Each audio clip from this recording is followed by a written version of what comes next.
everybody, and welcome back to my channel. Let's gather up the rumors, let's hear what the people are saying, and let's talk about them. Some of these I think are like actually hilarious, and others like there's some validity to them. All of that being said, let's go ahead and jump in and debunk some of your Chicago rumors. Number one, and I feel like this is the most common one that we get, is that Chicago is cold all year round. That is the craziest thing to me because currently we are in the dead of summer and it has been the hottest summer in Chicago since I've ever moved here. Chicago gets winters. Like, don't get me wrong, our winters are frigid, and last year was cold.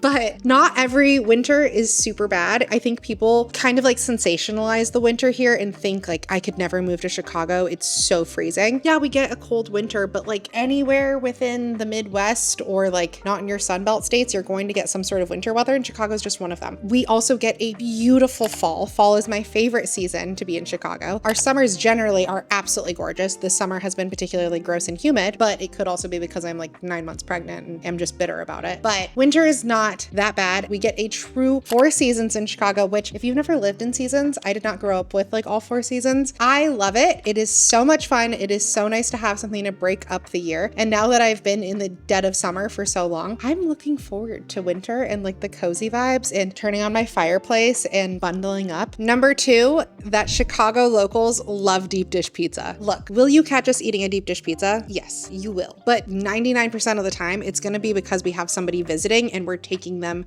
Wow. Look at this art. I might move to Chicago just for this pizza. Wow, is it a crispy, thick bottom? There we go, one bite.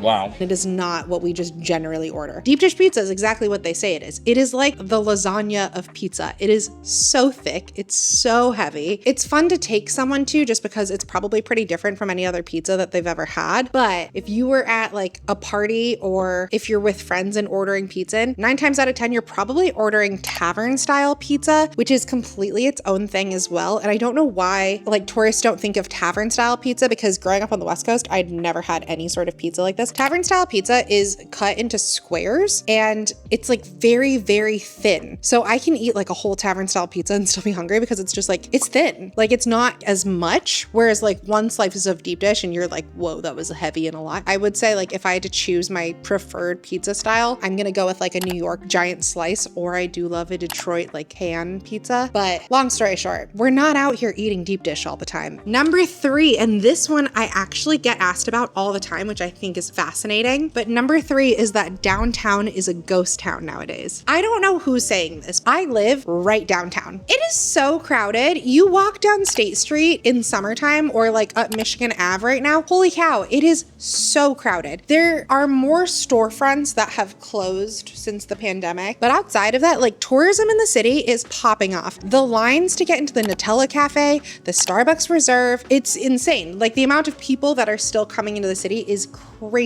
And just people still live here. The office buildings are getting more tenants. Google is moving right into the center of the loop. West Loop is popping off. Everywhere you go, there are so many people. There's more people in summer than there are in winter just because more people are on like summer vacations and traveling more. But even in winter, if you walk down Michigan Avenue around Christmas time, holy cow, it's so busy. It is not a ghost town at all. Like a month ago, there was a Beyonce concert and the city set the record for the most booked hotel rooms ever. Like that's crazy to me. And the fact that people think that our city is like dwindling and dying and that no one comes and visits is absolutely bananas, because it is popping off here. I think that it is so fun that we have these big events or that all of these people want to come and visit the city. I love walking down the street and hearing people talk in their languages and just thinking to myself like, oh my gosh, international tourism is coming to Chicago and I just get to live here every day. Like this is my home. So no, it is not a ghost town at all. It is beautiful and wonderful and so many people are still coming and visiting. The city is thriving. Oh, this is another fun one.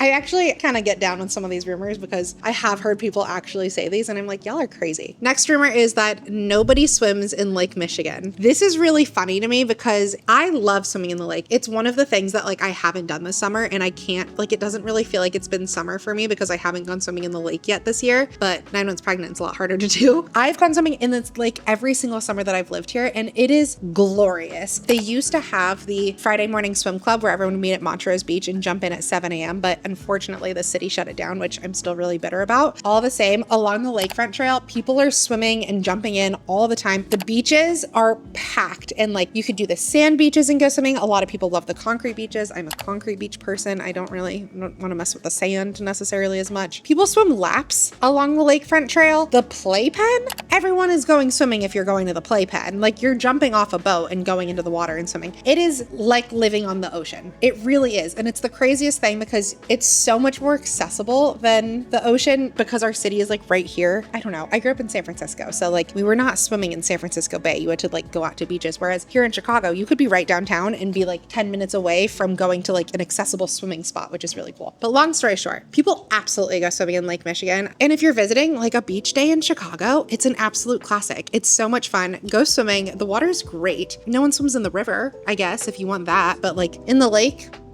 we be out there swimming. All right. Next one up, and this one I've heard a lot as well, but is that the Chicago traffic is even worse than the traffic in LA. It's literally not. Like, our traffic's bad. Don't get me wrong. I don't have a car. I love taking public transit. I particularly love taking the trains because the trains don't get hit by traffic because you're not fighting with the cars. However, LA traffic is its own wild beast. It could take you like an hour plus to drive 5 miles in LA. As I am saying that, our interstate heading north is pretty brutal right now because they're doing construction on it, but it's not that bad. And worst case scenario, if the highway was really backed up, you can always take a train. Traffic definitely gets worse around like peak times, but you have to keep in mind there's enough places that people are going that everyone's not on one highway going in one direction. Yes, we get traffic. Any big metropolitan area is going to. Our traffic definitely is not anywhere near as bad as LA. I personally cannot deal with LA traffic, and I think the biggest kicker of it all is that we have really great public transit, which helps cut down on traffic. Plus, if you're taking the trains, you're not dealing with the traffic at all. So definitely not as bad as LA. Next rumor is that Chicago is one of the dirtiest cities in the States. This one I think is particularly hilarious because if you have ever visited Chicago, you probably realize that as far as big cities go, this is one of the cleanest big cities in the States. Here's your reason why. Chicago burned down. The whole city burned down in October 8th.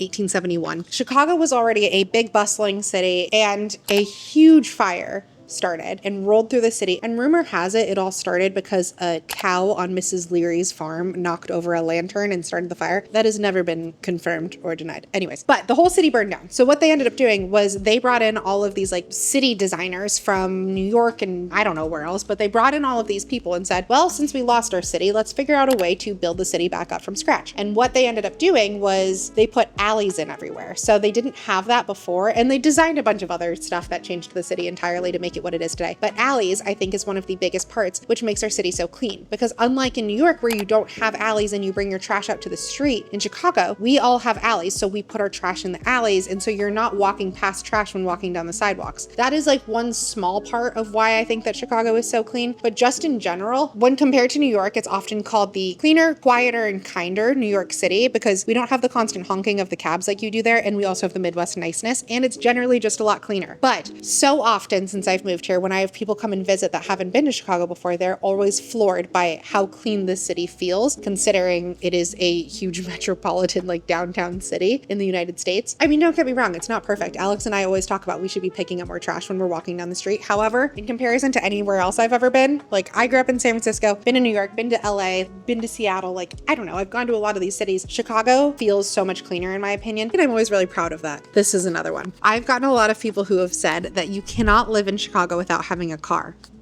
Hello, it is me. It's one of the reasons why I love Chicago so much. It's super easy to live here without a car. Not only is the CTA great, so you can take the trains or the buses everywhere, but also it's not a very like spread city. It's pretty condensed. And so if you're getting anywhere within your city limits, it's really easy to take an Uber. I take a lot of Ubers for work. We recently actually just did the math because we were trying to decide if we should get a car since we're having a baby. It is less expensive for me to Uber as much as I want than it would be for me to have a car in the city and have to pay for like insurance and parking within the building and car payments and just maintenance and the whole 9 yards. So long story short, it is more than doable to live in the city without a car. I cannot imagine the idea of like someone thinking that you really truly couldn't do it. Sure, a car is a nice luxury, but it is very, very feasible to be here without a car. And I personally love not having a car in Chicago. And last but not least, you can't afford to live in Chicago unless you are a millionaire. This is one of my favorite things about Chicago. As far as big cities go, I personally feel like this is the most reasonably priced big city that exists in the States. If you started looking at like your smaller big cities like your Indianapolis, Cleveland, Buffalo, Reno, like that size, we're probably talking something else. However, if you're looking at your San Francisco, Seattle's, LA's, New York, Chicago is super reasonably priced. It actually is feasible for someone to be a first-time homeowner in the city of Chicago, whereas like what person is purchasing their first home in New York City that is not being given some sort of family money or like has an insane amount of money just to spend anyways. Our rents are increasing every single year. Don't get me wrong, it's very frustrating. However, in comparison to your other big cities, Chicago just kind of hits a little bit lower and a little bit more reasonable than you'll see in other places. So I moved here, I didn't even have a job. Alex and I moved into a studio together when we first moved here. And I'm so glad that we did and we took that risk and weren't afraid of like the city life costs, because being in Chicago has completely changed the trajectory of my life. And I have no idea what we would have been doing otherwise. But you definitely don't need to be a millionaire to move to Chicago. If you're someone who's always been dreaming about moving to Chicago, do not let that stop you. It is something that I think is completely feasible. And I'm so grateful that I took the chance and we moved here when we did. I hope you enjoyed this video. I thought that this was kind of a fun one. As I was reading through these different rumors, I was like, this is so funny to me because people actually think this stuff. I hope you liked this video. Thank you so much for watching, and I'll see you next time.